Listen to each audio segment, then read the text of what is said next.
right. We are moving forward. We're just going through the conquest era and the judges era, and we are now in the era of the United Monarchy. And this will take us just a little longer to get through. So looking at our list of books of the Bible, we have gotten through everything Genesis through Ruth, and we've also taken care of Job, since that takes place between Genesis and Exodus. Did we talk about Ruth? We did talk about Ruth. Okay. I don't remember that. I guess I might not have been here. You weren't here that week, nope. Pretty sure we talked about Ruth. We did. Okay. But anyhow, so we're jumping into 1st and 2nd Samuel. And this is what we're looking at here coming up. Next week, I will be out of town, so we are just not going to have class because we're going to have very few people anyway. But we don't have enough people to have the Christmas party as we normally would. We're going to push that back to roughly the 26th. That is probably when we will do that, assuming looks like everybody will be back from the play. On the 19th, we'll cover the reign of King David.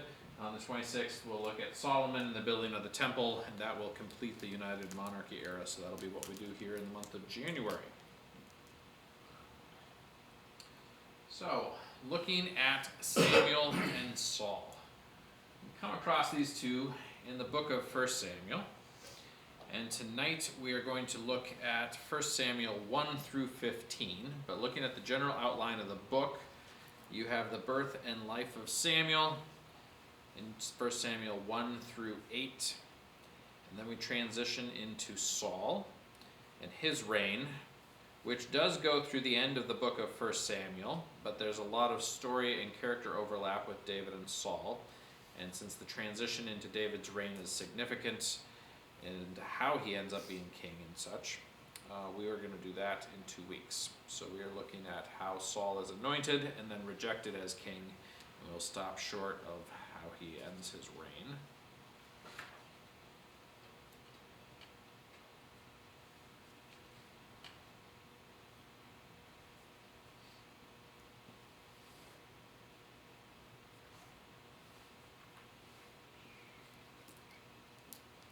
All right. So Samuel is born to Hannah and Elkanah. Once again, we have another barren wife.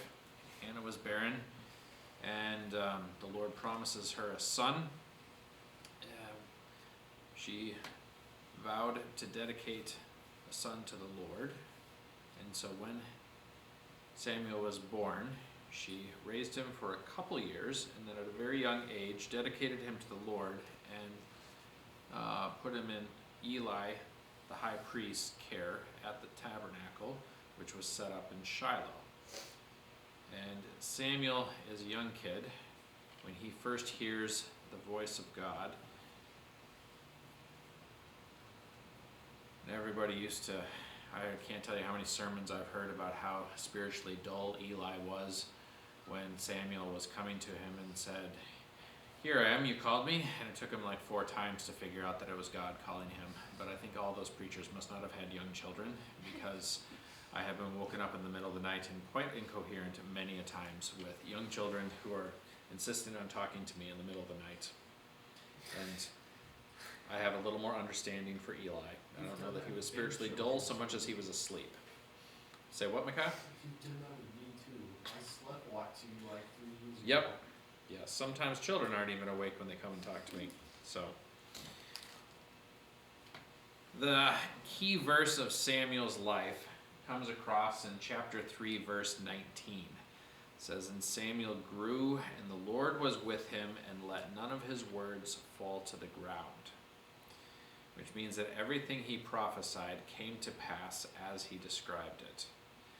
And he had heard that first time God spoke to him, how the house of Eli was going to come to an end. And Eli told him, "May the Lord deal with you, be it ever so severely, if you don't tell me everything he said to you last night." And Samuel was like, "All right, we're going to unload."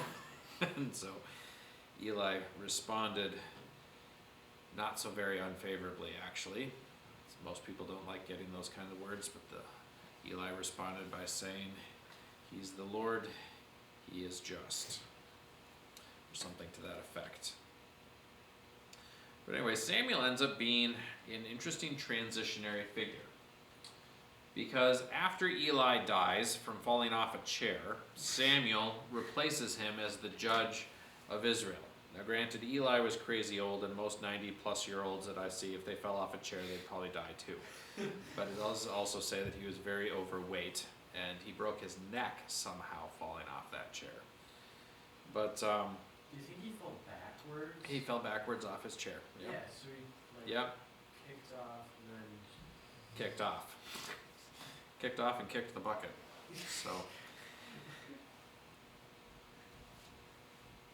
anyhow, so Samuel becomes what's known as the last judge of Israel, as we see the judges going through the book of Judges, and also the first prophet in the order of the prophets. Now there's a couple passages that refer to Moses as a prophet or Abraham as a prophet, and that's true in a sense, but also somewhat misleading, or not misleading, but it doesn't capture what the essence of what the prophets were from Samuel on through John the Baptist. And there was a new thing that God was doing, and he started it with Samuel, where the leader of Israel didn't hear the word of the Lord directly, but rather it was given to them through a prophet.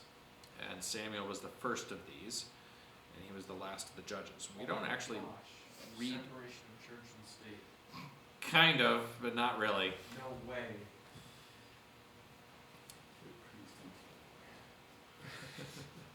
Prophet, priest, and king is what comes into existence here. Oh yeah.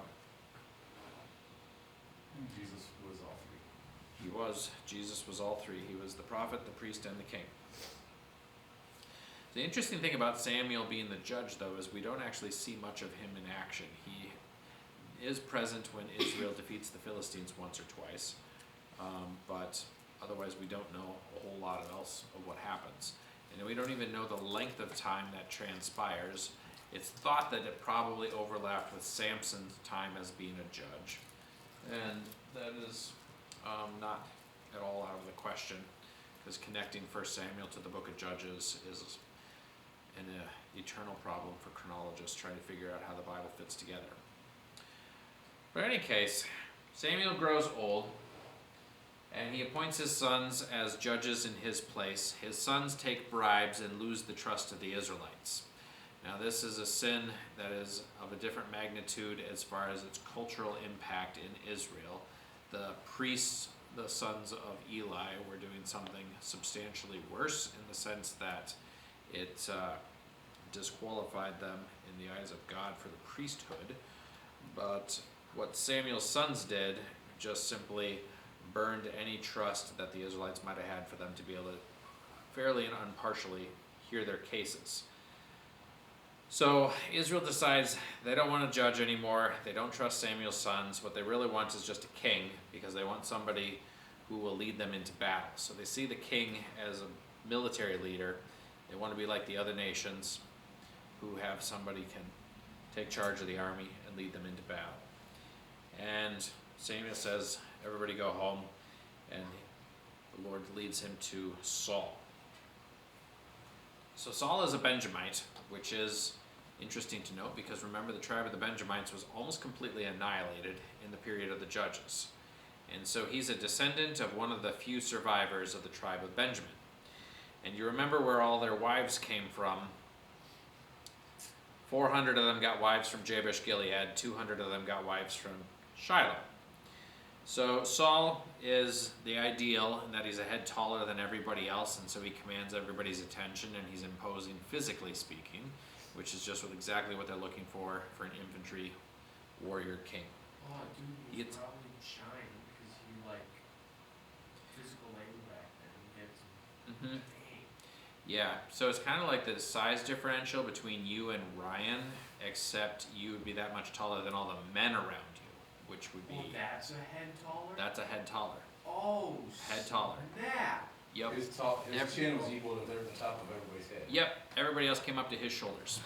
So their eyes were he's looking like at him. 6'6", or like 6 foot, and everyone else is like 5'2", I feel like Micaiah's a head taller than me though. Yep, Yeah, he might be Ryan more is- than a head taller than Ryan. I'm more than a head, yeah. Yep. So I anyway, might be a head taller than Ryan. That's crazy. anyhow, so Saul's first test comes really quick.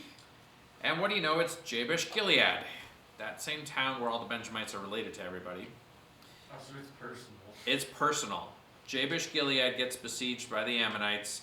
They send messengers for help. Saul musters the men of Israel. I think he cut up a cow and sent parts of it to all of the tribes and said, "So it shall be Oh, an yeah. ox." Yeah, It's a yeah, cow. yeah, you cut up his An ox oxen and a in cow. the field. An ox and a cow are roughly the same thing. Oh. Different variations of the same bovine species. He was working in the field and cut Yep. up a pair of oxen.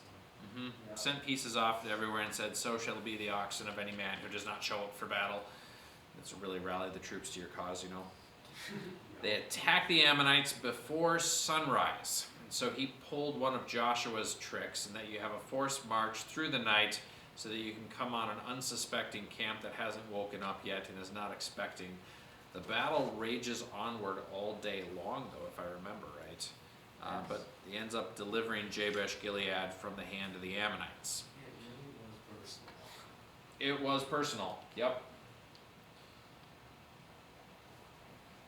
So that is a good start, but then he has war on the opposite front. You two pull out your maps of Israel that have some of the nations around it. You'll see how this works.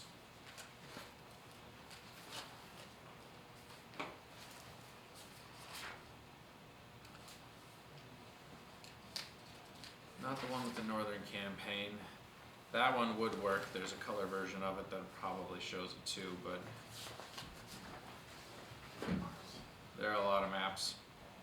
Need to figure out how to organize them. I'm looking at yours like, wait a second, I got those too. Is there one that has the tribal inheritance? That's different. You mean like Yeah, This one. It doesn't That show one any of works. The cities of Yeah. Benjamin though. that one that's black and white, that'll work best. So, is Jabesh Gilead on that map? It is not. It is not. It's in the neighborhood of Ramoth Gilead. So you can see that it is not too far from the territory of the Ammonites on the east side of the Jordan River.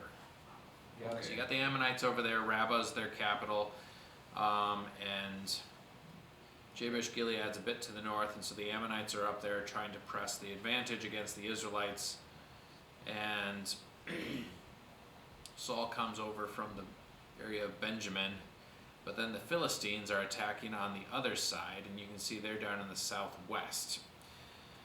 So Samuel commands Saul to wait for him at Gilgal, which is roughly in the middle. I don't think Gilgal's on that map, is it? no. It is between Jerusalem and the Jordan River, roughly. Okay. Might be on another map. But anyway, he's supposed to wait there for 7 days, and Samuel's going to offer a sacrifice. Seventh day comes, the men begin deserting, Samuel's running late, and Saul's freaking out. What am I supposed to do? So he offers a sacrifice. But this is breaking the command of the Lord that was given to him through Samuel, and he was assuming the offices and duties of a priest that were reserved to Samuel. Samuel was one of the priests of the priestly line, and he had assumed a lot of those duties after Eli passed away. And so Samuel rebukes him and tells him, "Your kingdom is not going to endure." But it wasn't taken from him yet, nor even said that it would be lost in the next generation. So then Saul's reign continues with war, but it goes well for the Israelites. They fight and they win on every side. And you can see these people on this map. The Moabites in the southeast, the Ammonites in the east, Edomites to the south. The king of Zobah actually is really far to the north of Damascus. That's an Aramean kingdom that was coming down and oppressing the Israelites from time to time. And then the Philistines would be the other one. The only people in here that are neighbors of the Israelites that were not attacking them actually would be the Phoenicians of Tyre and Sidon, who were apparently not pushing inland, trying to take any territory from the Israelites. But Saul ends up fending off all the raiders and the plunderers that are trying to steal things from the Israelites, and they are victorious on every single side. So his whole reign is dealing with warfare and establishing the Israelites in their territory and keeping everybody else out, which was a recurring problem through the period of the Judges, if you remember.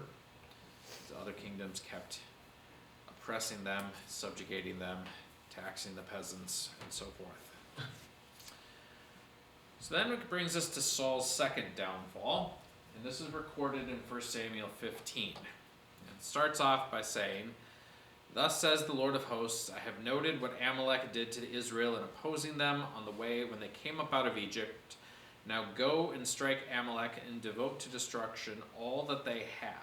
Do not spare them, but kill both man and woman, child and infant, ox and sheep, camel and donkey." This is because the Amalekites were picking off the stragglers of the Israelites when they were on the Exodus, which would be the women and children, the sick, the elderly, the infirm, and the pregnant ladies, and those who had just given birth recently. And God took it personally and decided he was going to wipe them off the face of the earth. So that is what Saul was commanded to do. But what he actually does is something short of that. He spares Agag, the king of the Amalekites, and keeps him as a trophy. And then he takes the best of the sheep and the cattle as plunder instead of killing them and devoting them to destruction as they were supposed to be. So this is similar to what the Israelites were supposed to do to Jericho, where they were supposed to absolutely, utterly destroy and devote to the Lord everything that was in the city of Jericho. And that is what God commanded here for the Amalekites. And I believe this might have been the first time since Jericho this had been commanded. But Saul comes up short because all the soldiers were wanting plunder, and Saul gave in to them. So Samuel ends up coming and rebuking him, and Saul is putting him off for a while until Samuel says it's sharp, like he is. And the verses in 1 Samuel 25:23, he says, "For rebellion is as the sin of divination, and presumption is as iniquity and idolatry." It says, "Because you have rejected the word of the Lord, he has also rejected you from being king." So at this point, Samuel goes away and mourns because he had just put Saul on the throne some years later and it just goes badly. Saul is quite distressed, but he's still the king. And next week we'll see how David comes onto the scene and how that transition takes place. Anybody have any questions about Saul and Samuel and the transition into the monarchy?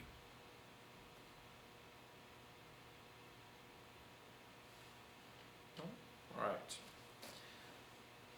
And the other thing I wanted to point out or cover tonight are all the different manuscripts. Have you noticed references to the Septuagint or the Dead Sea Scrolls in any of the footnotes in your Bible when you're doing reading? So we're going to explain what these are. Every Bible has its own policy on what footnotes it will or will not include and such, and so the NIV has some, the ESV has different ones. They don't always the same, but usually they're trying to make note of what they think is a significant alternate translation, variant translation understanding. So one of these comes across in the NIV in 1 Samuel chapter 5, verse 6. And the verse reads here, this is when the Ark of the Covenant is down in the land of the Philistines. And I actually forgot that I have a map of that I was going to hand out. This is fun geography. Yeah, Oh, it shows where Gilgal is too. it looks like the Black Plague happened It does sound like Black Death. with those things. Yep.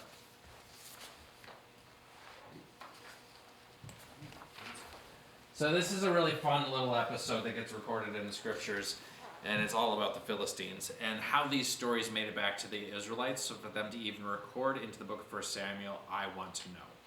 That's what I was wondering too. Yeah, like some Philistine. Like David was friendly with several Philistines later on in his I bet reign, he heard, and so like, he might have picked up on some of that stuff. But anyway, so this is the day that Eli dies. The Israelites are fighting against the Philistines, and they aren't doing well, and so they get the Ark of the Covenant from Shiloh and bring it to the battle. And the Philistines attack them, and they're like all concerned because they could hear that a god had entered the camp of the Israelites, and they said, "Be men, Philistines, fight strong, or you're going to be the slaves of the Israelites." So the Philistines fight really hard, and they actually defeat the Israelites. They steal the Ark of the Covenant, and they take it down to Ashdod first. And I love how God doesn't even need an army in order to show his power. They park the Ark of the Covenant in front of Dagon, and Dagon falls over and is bowing down to the Ark of the Covenant the next morning. And they are freaking out what happened to Dagon. They set him back up. The next day, they come in, and Dagon has fallen over again, except he broke into pieces, and his head was lying on the threshold of the door. And so then from that point forth, the Philistines never stepped on the threshold of any door. Because What's the threshold of the door? that was what used to keep the thresh inside the house to keep your floor insulated back when you had stone and wood floors and such. So it's a wooden thing at the doorway that would keep straw on the floor from walking out the house. The threshold, hold the thresh in place. But anyway, the Ark of the Covenant proceeds to then cause Black Death, it looks like, or something similar to it, to break out amongst the Philistines. It isn't really well described, but there's associated with tumors, which would be one way of describing the impact of Black Death on people. And then there's also a plague of rats, which is also commonly associated with Black Death. And so the Philistines don't know what to do with it. They send it from Ashdod over to Gath, from Gath to Ekron. In Ekron, they're freaking out. This thing is going to kill us. And it's kind of amusing because this story actually has given credence to some, or has been used to justify some random conspiracy theories about how aliens had to have been appearing to Moses on the Mount of Sinai and caused the Ark of the Covenant to become radioactive for this to cause this kind of disease outbreak amongst the Philistines 400 years later. Which I think is ridiculous, obviously, but it's a really amusing Because then why would it explanation. cause those diseases amongst the Israelites? Exactly. How did the high priests of Israel avoid tumors and Eat That- bells. yeah, the That's- ephod? the ephod. Yeah. There's a layer of lead. Yeah, anyway, so then the ark gets sent back to the Israelites. The Philistines want to figure out, is this thing really causing all these plagues, or is it just random happenstance that it arrived here when all these plagues arrived? And they're like, all right, we're going to test this out. We'll get 2 cows that have just given birth and have young calves that aren't weaned, and we're going to hook them up, even though they've never been hooked up together, and put the Ark of the Covenant on a cart behind them, and we'll just wait and see where these cows happen to walk, even though they've got their calves penned up behind them. And if they hang out by the pen by their calves, we'll know it's just random happenstance, but if it walks over to the Israelites, then we'll know, because mother cows do not just walk away from their calves, that this was the hand of God, the God of the Israelites, against us. And the 2 cows made a beeline for the Israelite territory. Didn't work out well for the cows. They got sacrificed. The cart was cut up and they were burned, and the Ark of the Covenant was back in the land of the Israelites. And it took 2 more generations for it to get from Kiriath Jearim to Jerusalem. We'll talk about that some in a couple weeks. But anyway, that is the map that illustrates where the Ark of the Covenant went during that period of time. Imagine being that first little town in Israel where you're just like working in your field and you look off in the distance and you just see 2 cows pulling a cart with some gold stuff on it. Like, Yeah, terrifying. Anyhow, so in this middle of this passage, there is a verse. 1 Samuel 5:6. The Lord's hand was heavy on the people of Ashdod and its vicinity. He brought devastation on them and afflicted them with tumors. And there's a footnote. The footnote says Hebrew, meaning that the verse as rendered in your Bible is the Hebrew version of it. And then it says the Septuagint and Vulgate says tumors, period, and rats appeared in their land, and there was death and destruction throughout the city. So this is an extra sentence describing things. So what this is a discrepancy behind the Old Testament manuscripts from which we get the Old Testament today. So we're going to go through the various different manuscripts that we have of the Old Testament so you can understand what they're talking about in some of these footnotes. The first one is the main one. It's the Masoretic text, and this is the Hebrew copies of the original text that have been passed down to us to today.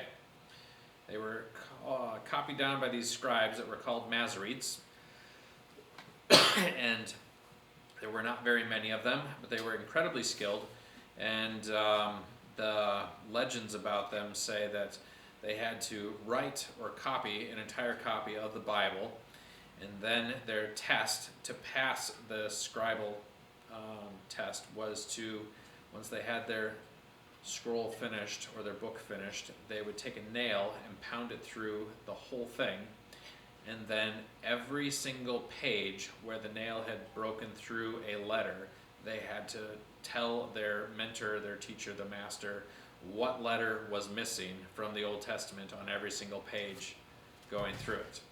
So that's how well and how skilled they were supposed to be, so that they could take a damaged text and know what is supposed to be there in the spot that is damaged. Because books are not so mass producible, this would take an insane amount of time and skill. They had to be really familiar with the word. Now, one of the things though about the Masoretes is that we don't have that recent or that old of a copy from them. They were writing and making all these copies between the 7th and 10th centuries, so that's after the Roman Empire, but it's before Black Death, which is good. And the oldest copy that we have available today is the Leningrad Codex, which is in St. Petersburg, Russia now today. And it dates from 1008 AD, so that's the end of that time frame. And the reason for that is they didn't want the word to get twisted and changed and turned. And so if a copy of the Bible, Old Testament, got damaged, they would burn it and destroy it. And they would have a new one. So they did not have a we'll keep everything even though it's damaged type policy, because they didn't want anything to get garbled. So they only kept perfect copies. So that meant that over time, you never had something over 30 or 50 years old, because by the time it reaches that point, stuff starts getting garbled, you have letters starting to fade, and you should burn the copy. Right. Something like that. So that's why we don't have very old copies of it, and it actually is a feature, not a bug, of this particular scribal tradition. So this is the main source for the Hebrew Old Testament that we translate into English today or in any other language in the world that they try to do it. But it's not the only version of the Old Testament. There are several others that are used as reference points. One of the most significant is known as the Septuagint, and it is sometimes abbreviated in texts as the LXX, which is the Latin numerals for 70. The tradition of this is that the Septuagint was translated by 70 scribes. They had been commissioned by Ptolemy II down in Egypt. And so that means that this translation was made approximately 284 to 246 BC. Ptolemy II was really keen on getting all kinds of ancient knowledge translated into Greek and making it accessible to all the Greek-speaking world. And the Jewish Old Testament was part of that process. So this translation ends up going into early Koine Greek, which means it's a little older than the New Testament era. But this would have been the Bible that Jesus was familiar with. This was the Bible that oftentimes gets quoted out of in the New Testament. And so there's a lot of Septuagint influence into the New Testament. And we can tell that this is what they were using. This was what was commonly available. Oh, because that was widespread even in the land of Israel? Yep, even in the land of Israel. Okay. So, because it had been controlled by two Greek kingdoms for several hundred years. So they spoke Greek? Some of them spoke Greek. It wasn't the common language, but that was like the ruling language. Greek was oftentimes the trade language of those days. We'll learn about this next fall when we get into the intertestamental period, but between the Old Testament and the New Testament, there were two Greek-speaking kingdoms that were controlling Israel back and forth for a several hundred-year period of time, So there was an awful lot of Greek influence into Judea and Galilee and Samaria for several hundred years before the Romans even took over. So the oldest Septuagint copy of the Old Testament that we have is about 675 years older than the oldest Masoretic text. It goes back to 325. The importance of how old it is that, how close to the original isn't. There's another one known as the Latin Vulgate. Have you run across that one in any footnotes that you remember? Or is this the first time you ever heard of the Latin Vulgate? I think I've heard of it. All right. So the Latin Vulgate is actually the Latin Bible used by the Catholic Church today. So this was a translation that Saint Jerome made, or just Jerome if you don't saint him.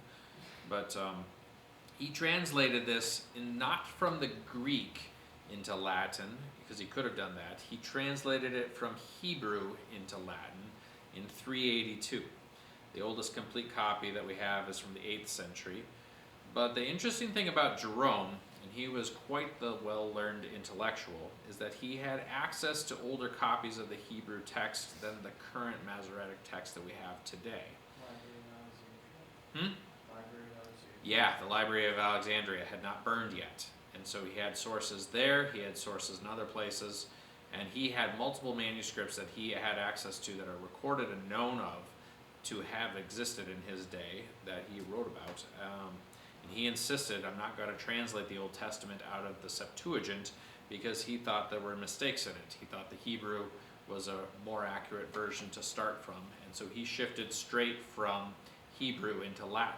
And there's several advantages of that because in ancient history and ancient languages, scholars today are much more familiar with Greek and Latin than Hebrew specifically. And so the nice thing is that if you've got a difficult, rare Hebrew word, now we have one of those translated into Greek and another one translated into Latin, so we can actually use those two languages to get an idea of what was this actually meaning. Because Jerome spoke Hebrew enough to be conversant in it. So at least we know what they thought those words meant in Greek and Latin 2,000-ish years ago. So that's one of the nice advantages in this. But he also did not trust the Septuagint. There's several things that were written into the Septuagint that are clearly either mistakes or propaganda, honestly. In the chronogenealogies, he adds 100 years to the age of every single father so that he can inflate the timeline by 2,000 years. And so instead of being 1,656 years between the creation and the flood, he has 2,656 years. And then between the flood and Abraham, he adds another 1,000 years, and that allows him to justify Greek history as known at that time, not Greek history, Egyptian history. Because you remember Ptolemy II was a Greek king in Egypt, and he was the one commissioning the translation of the Septuagint. Yeah. So it couldn't violate any of the Egyptian chronology. That's how they accommodated for it. So that's a known mistake. Jerome did not go with it. He went back to the Hebrew numbers instead of adopting the revised Greek numbers. So there's some mistakes that are just known in the Septuagint that are not used. And so the Latin Vulgate, it gives another window into what the original Hebrew text of the Old Testament may have been. So that's another good point of comparison. And sometimes when you find the Septuagint and the Latin Vulgate agreeing with something, you can see that something got lost in the Hebrew between their generation and when the Masoretes were writing later. Now another one, this one's more obscure. The Samaritans only used the first 5 books of the Old Testament. So they did not have anything Joshua through Malachi, and so they could memorize the books of the Bible really fast and easy. It was just Genesis, Exodus, Leviticus, Numbers, and Deuteronomy. And these were copied into their, at about 122 BC. I actually don't know what language this was done into. Oldest known copies from the 11th century. It oftentimes aligns with the Vulgate and the Septuagint, but not all the time. And so this is another window into what the original Hebrew may have looked like. And so it just gives us another data point and another point of comparison. And perhaps the most exciting manuscript is the Dead Sea Scrolls, which nobody knew about until about 1947. I guess 1946 was when the first one was discovered. So this is an archaeological discovery that shattered all preconceptions about the Bible, because all of a sudden they are digging up in the Middle East scrolls that they were able to date concretely to 150 BC to 70 AD, which means that a lot of these were written before Jesus was born, which logically means that the Old Testament prophecies that Jesus fulfilled could not have been written after he lived and cooked up as a story, as I've heard so many people say, because we have copies that were written down before Jesus lived. And one of them is a complete scroll of the entire book of Isaiah, and it's actually in a museum. A lot of Jesus prophecies in Isaiah, and that one's known to be 3, 4, 5 generations before Jesus' day. So these were discovered in the Qumran caves in the neighborhood of the Dead Sea, and a lot of them have not actually been translated yet. Some of them are just fragments, and you got to figure out how to put them pieces together like a jigsaw puzzle.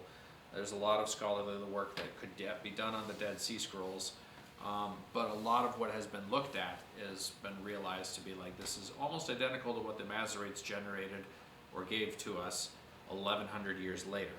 And so between those two, we can see that there's very little of the Old Testament that got twisted, warped, adjusted, or lost. But the Dead Sea Scrolls do give us just a few glimpses into deleted scenes and deleted verses and such. So the Masoretes may be onto something with their, the Masoretes may be onto something with their rigorous. They had a pretty rigorous system, and it worked pretty darn well. So anyway, sometimes it agrees with the Masoretic text, sometimes it agrees with the Vulgate and the Septuagint, and you realize something got lost or messed up in the Masoretic text.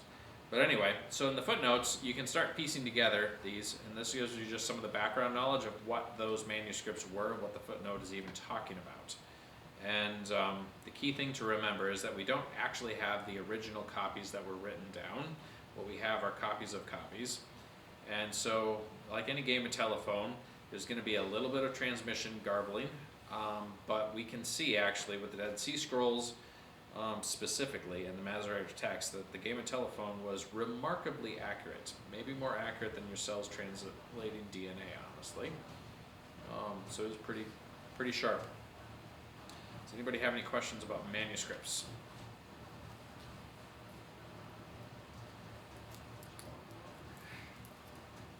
Yep, it's gonna warm up in here.